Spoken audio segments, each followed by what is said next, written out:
আমি তো করাইনি ঘটনাটা। জুম্মাবারে এমনিতেও জমায়েত হয়, প্রোগ্রাম করে।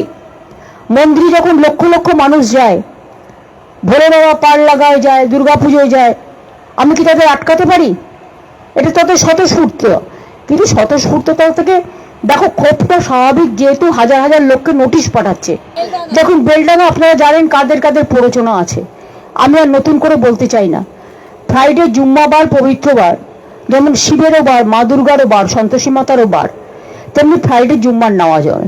এখন যখন দুর্গাপুজো দেখতে এসছে কোটি কোটি লোক, সেখানে আপনি যদি একটা মাইক লাগিয়ে দেন তাহলে সবাই শুনবে।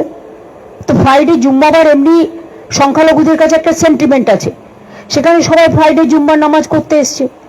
এখানে কেউ কেউ যদি তার রাজনৈতিক চরিতার্থ করবার জন্য উস্কে দেয়, সংখ্যালঘুদের ক্ষোভটা স্বাভাবিক, আমিও এর জন্য ক্ষুব্ধ। তাদের একতরফা বাদ দিতে পারেন না, যেটা দিয়েছে আদিবাসীদের দিয়েছে, মতুয়াদের দিয়েছে, রাজবংশীদের দিয়েছে, বাঙালিদের দিয়েছে, এখানে বাংলা ভাষী ছাড়াও নন বেঙ্গলীয় যারা আছে তাদেরও দিয়েছে। সুতরাং প্রতিদিন চেঞ্জ করে করে হোয়াটসঅ্যাপে আর ডিরেকশন দিয়ে প্রতিদিন এই 2 মাসে 200 বার নোটিশ এসছে।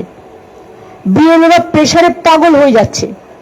ইতিমধ্যে 100 জনের মতো লোক মারা গেছে। এটা আপনাদের বুঝতে হবে কি সাংঘাতিক সিচুয়েশন।